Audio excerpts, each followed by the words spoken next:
ഷോണിമ അപ്പോഴേ പാൽ കച്ചവടത്തില് ആ ഏരിയയില് വിലസിക്കൊണ്ട് നടക്കാം.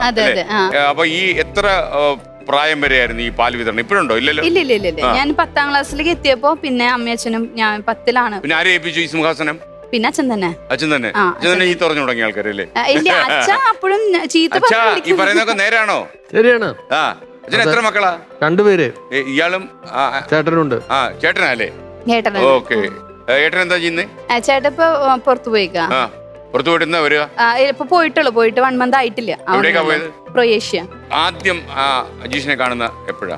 ആദ്യമായിട്ട് കാണുമ്പോ ഈ പറഞ്ഞ പോലെ ഞാൻ ഈ അമ്മ കാണിച്ചെന്ന വീട്ടിലേക്ക് പാലിന്റെ പൈസ ഇടയ്ക്കിടയ്ക്ക് അവർ വീണ്ടും ചെറുതായിട്ട് വരും. അപ്പൊ ഞാൻ പോയി ചോദിക്കും. ഒരാളെ ഉടക്കിട്ട് വീട്ടിൽ വന്നു കഴിഞ്ഞാൽ വിഷമമുണ്ടോ? എന്തിനാ വീട്ടിൽ പാല് കൊടുത്ത കാശ് വേണോ എന്നൊക്കെ പറഞ്ഞിട്ട് ഉടക്കി സർവ്വ എനർജി അപ്ലൈ ചെയ്ത് പൈസയും വാങ്ങിച്ച് അയാളെ കുത്തിരി പിടിച്ച് ഇരുത്തി അയാളെ ക്ഷീണിപ്പിച്ച് തിരിച്ചു വരുമ്പോ ഒരു മനസ്സിനൊരു വിഷമം തോന്നും, ഒരു പോറല്. വലിയ സന്തോഷം മോഹൻലാൽ കൊണ്ട് ദൂരദേശത്തിലേക്ക് പോകണം ചെയ്തല്ലേ?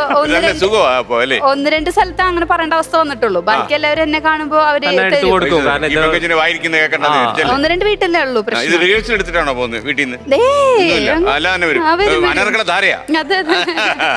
അവരെന്തായാലും പറഞ്ഞാൽ തിരിച്ച് ഇവള് കാണുമ്പോ തന്നെ ഇവള് ചെറിയൊരു കുട്ടിയല്ലേ, എന്നിട്ട് ഇങ്ങനെ ചോദിക്കുമ്പോ തന്നെ നീ പൊടി നീ പൊടി എന്നുള്ള വാക്ക് കേൾക്കുമ്പോഴേക്കും ഇവള് തിരിച്ച് അവരോട് പറയുന്നത് അങ്ങനെ. നമ്മളങ്ങനെ പറഞ്ഞു. അത് പാലും കൊണ്ടെടുത്ത് കൃത്യസമയത്ത് കൃത്യ അളവില് വൃത്തിക്ക് പാലും കൊണ്ടെടുത്ത് വെച്ചിട്ട്. ഈ പാലിൽ വെള്ളത്തിന്റെ അനുപാതം എങ്ങനെയായിരുന്നു?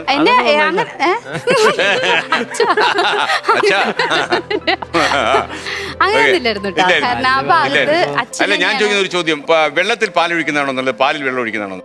എനിക്ക് മനസ്സിലായി. അതിലേതാ നല്ലത് ചോദിക്കാം. ഒരു ലോക സത്യം അതറിയാൻ മാത്രം അറിയണെങ്കിൽ പറഞ്ഞു. അത് മാത്രമാണ് പറഞ്ഞത്. പാൽക്കാരാ, നമുക്കൊന്നും ചെയ്യാൻ പറ്റത്തില്ല. അവർക്കൊരു ബിസിനസ് സീക്രട്ട് കൊടുക്കാന്ന് വിചാരിച്ചു. പോട്ടെ. അപ്പൊ അജീഷിനെ കണ്ട കാര്യം? അജീഷ് ചേട്ടൻ അവിടെ വെച്ചിട്ട് ജീവിതത്തിൽ കരിങ്കുടി വരുന്ന ദിവസമാണോ അത്?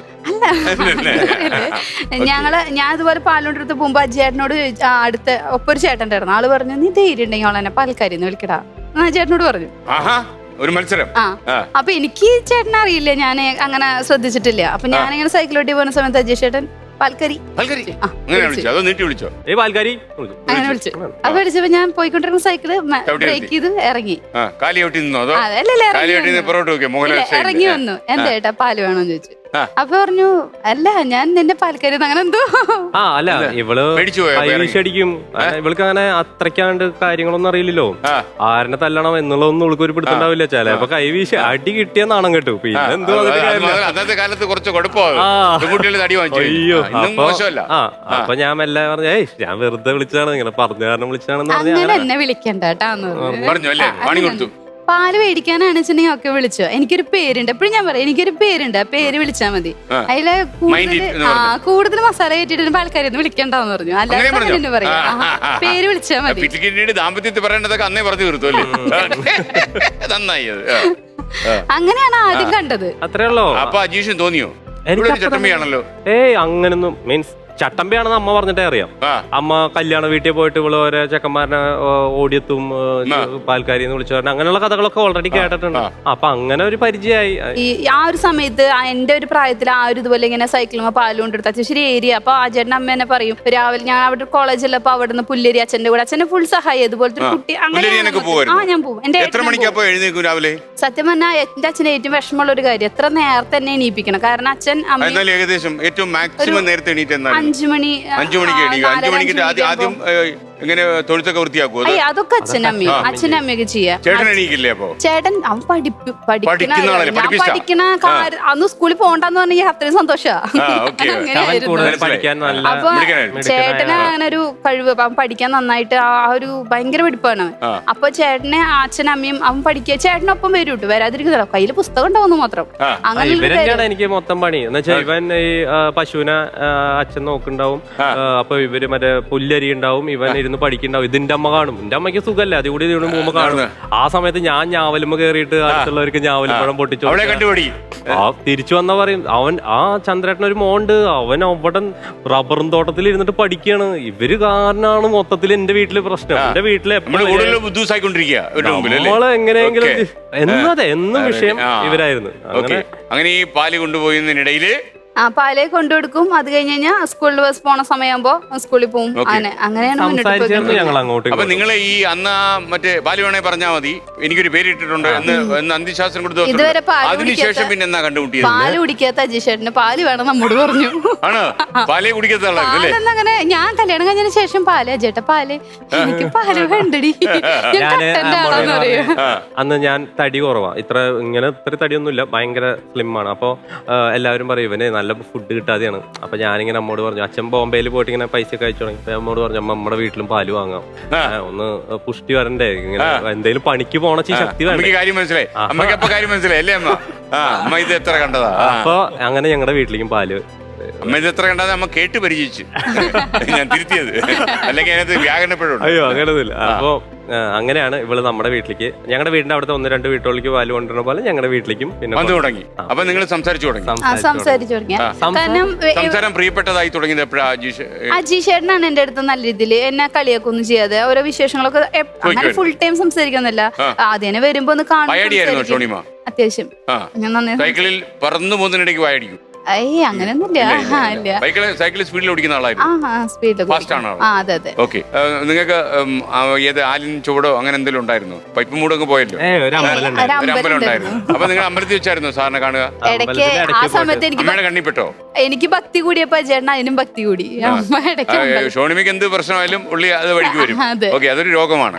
രോഗം ഒരു കുറ്റമല്ലല്ലോ. അജീഷ് പിന്നെ ഈ അമ്പലത്തിൽ പോക്ക് തുടങ്ങിയ ശേഷമാണോ ഗൾഫിലേക്ക് പോകാൻ തീരുമാനിച്ച്? അല്ലല്ല, അത് നിത്യമായോ അമ്പലത്തിൽ പോക്ക്? അങ്ങനെയൊന്നുമല്ല, കാണാത്ത ഒരു ഭക്തനെ ഇവിടെ കണ്ടു തുടങ്ങിയപ്പോ അവിടുത്തെ മേൽശാന്തി എന്തെങ്കിലും പറഞ്ഞു? ഇല്ല, അവർക്കൊക്കെ ഭയങ്കര ഇഷ്ടമായിരുന്നു. ചെല്ലുന്നു, പ്രാർത്ഥിക്കുന്നു, ഡെയിലി പ്രാർത്ഥിക്കുന്ന അവിടെ. അപ്പൊ ഈ പാലുകാരി പെണ്ണ് ജീവിതത്തിലേക്ക് വന്ന് നല്ല രീതിയിലുള്ള ജീവിതം അപ്പോഴത്തേക്കൊക്കെ തുറന്നു പറഞ്ഞോ?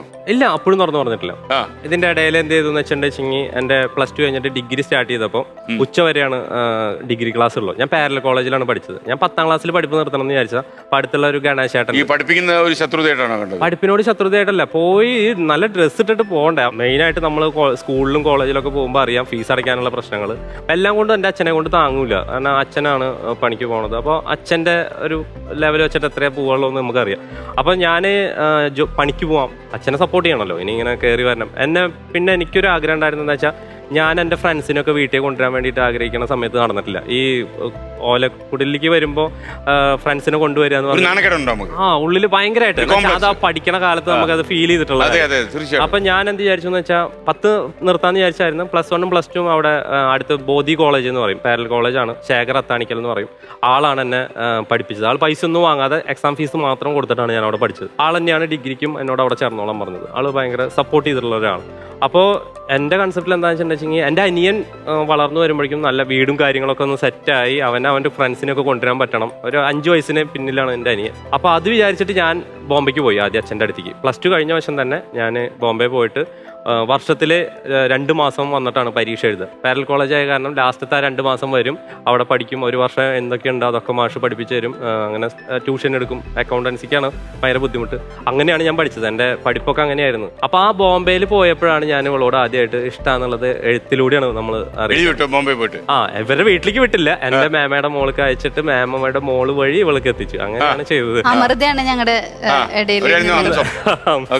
അങ്ങനെയാണ് അറിയിച്ചത്. പിന്നെ ഇവളോട് നേരിട്ട് പറയാൻ എനിക്ക് അപ്പോഴും ഒരു പേടിയുണ്ട്.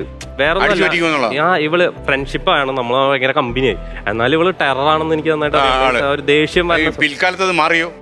ഇപ്പോഴൊക്കെ അപ്പൊ ആ ഒരു ഇതിലാണ് നമ്മൾ പുറമേ കാണും, പക്ഷെ പൂച്ചയാണ് സത്യം. അങ്ങനെ പൊതുവെയുള്ളവരങ്ങനെ ഭയങ്കര ശക്തന്മാരാണെന്ന് ഭാവിക്കുന്നവർ ഉള്ളിൽ ഭീരുവായിരിക്കും. ചിലപ്പോ ആരോടെല്ലാം ഉടക്കേണ്ടി വീട്ടിൽ പോയി മോങ്ങുന്ന ടൈപ്പായിരിക്കും അല്ലേ?